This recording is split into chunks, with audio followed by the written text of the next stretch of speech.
வணக்கம் குரு ஜோதிடம் சேனல் நேயர்களே.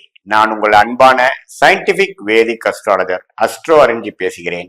நல்லது நினைப்போம், நல்லதே நடக்கும். இப்ப பாத்தீங்கன்னா உலகத்துல கடந்த ஒரு 10 நாட்களாக ஏப்ரல் மாதம் பிறந்ததுல இருந்தே சனிப்பெயர்ச்சி ஆனதுல இருந்தே பாத்தீங்கன்னா உலகையாவிய அந்த பினான்சியல் மார்க்கெட், நிதி நிலைமைகள், வர்த்தகங்கள், ஸ்டாக் மார்க்கெட், இம்போர்ட் எக்ஸ்போர்ட் போன்ற தொழில் ரீதியாக பல பிரச்சனைகளும் பல குதர்க்கமான சில புது திட்டங்களும் சில பெருந்தலைவர்களால நம்ம இப்ப நடந்துட்டு இருக்குதுங்கிற பாக்குறோம். அதுக்கு என்ன காரணம், ஜோதிட காரணம் என்ன அப்படிங்கறது நம்ம இந்த வீடியோல ஷார்ட்டா பார்க்க போறோம்.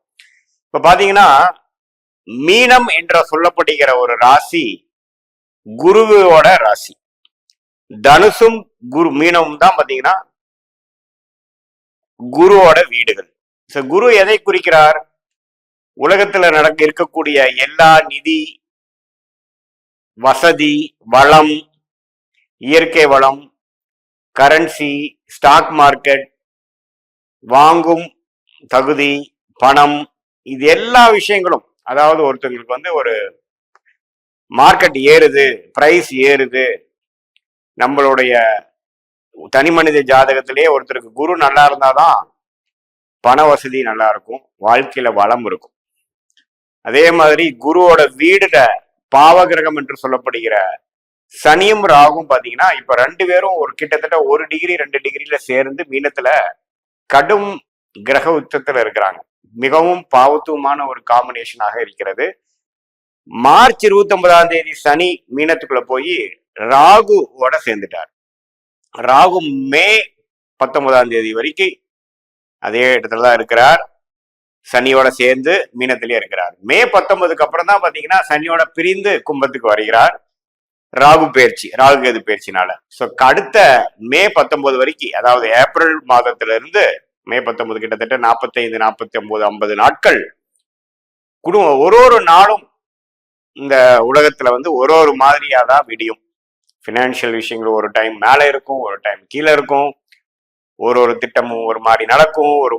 ஒரு கண்ட்ரியும் ஒரு போராட்டத்தில் இருப்பாங்க. பிரச்சனைகள் வரும், தர்க்கங்கள் இருக்கும், ஆர்கியூமெண்ட்ஸ் இருக்கும். போருக்கு, அதாவது வர்த்தக போர் என்று சொல்லப்படுகிற அளவுக்கு மிகவும் எந்த ஒரு கடந்த 40-50 வருஷமா வரலாறு பார்க்காத ஒரு சூழ்நிலை நிலவக்கூடிய காரணம் பாத்தீங்கன்னா, நான் முதலே அதை பத்தி நம்ம எழுதியிருக்கோம். அந்த சனியும் ராகும் சேரும் பொழுது அந்த பாவத்தை கெடுக்கிறார், அந்த ராசியை கெடுக்கிறார். இப்ப மீனத்தையில இருக்கக்கூடிய அந்த அமைப்பு குருவோட வீடாக இருப்பதனால இது மாதிரி விஷயங்கள் கொடுக்குதுங்க.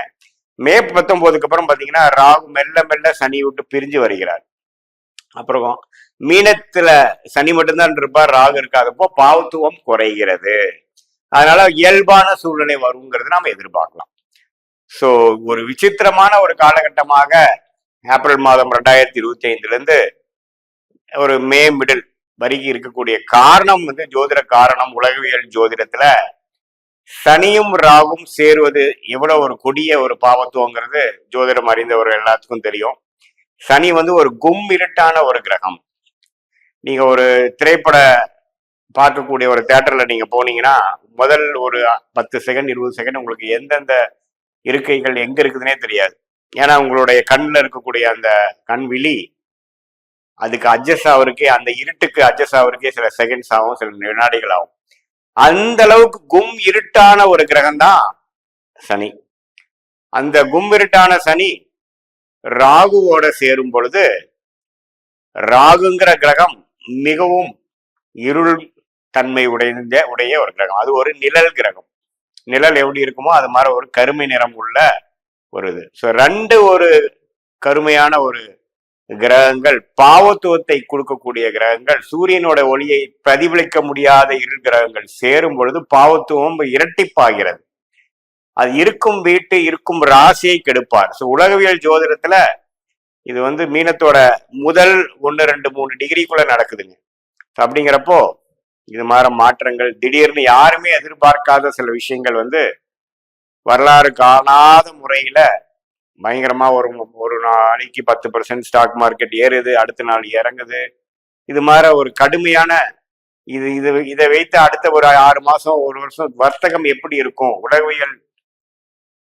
உலகத்தில் இருக்கக்கூடிய கம்பெனிஸ் எல்லாம் எப்படி அடாப்ட் ஆகுங்கிற ஒரு அன்சர்டனிட்டி, ஃபியூச்சர்ல வந்து என்னன்னு தெரியாத ஒரு கன்ஃபியூஷன் அளவு கொடுக்கக்கூடிய அளவு காரணம் இத்தகைய ஒரு அமைப்பும், இன்னொரு குருவின் வீடாகிய தனுசையும் இந்த பாவத்துவமான சனி 10ஆம் பார்வையாக பார்ப்பதும் இன்னமே வந்து இந்த பிரச்சனையை அதிகப்படுத்துகிறது. சோ இதுல மே 14ஆம் தேதிக்கு அப்புறம் குரு பெயர்ச்சியாய் மிதுனத்துக்கு போய் மீனத்தை தனுசையே பார்ப்பதனால கொஞ்சம் தன்மை நார்மல்சி பழைய மாதிரி இயல்பான ஒரு சூழ்நிலை, பாலிசிஸ் எல்லாம் உலகம் ஏத்துக்கக்கூடிய அளவுக்கு ஒரு நெகோசியேஷன் ஆகி இந்த ட்ரம்ப் டாரிஃப் வந்து நடந்துட்டு இருக்கு இல்லைங்களா, அதெல்லாம் வந்து ஓரளவுக்கு இயல்பான ஒரு சூழ்நிலையும் மக்கள் அக்செப்ட் பண்ணிக்கக்கூடிய அமைப்புக்கும் உலகம் வந்து ஒரு இயல்பான ஒரு சூழ்நிலைக்கு திரும்பக்கூடிய அமைப்புக்கு அந்த குரு பார்வை நம்ம முக்கியம். ஸோ இதுதான் வந்து ஜோதிட காரணம். இந்த யுஎஸ் பிரசிடென்ட் டொனால்ட் ட்ரம்ப் இது மாதிரி ஒரு யுக்தியை எந்த ஒரு அர்த்தத்துல பண்ணாருன்னு தெரியல. ஆனா இதனால உலகமே ஸ்தம்பித்து போய் கொண்டிருக்கிறது.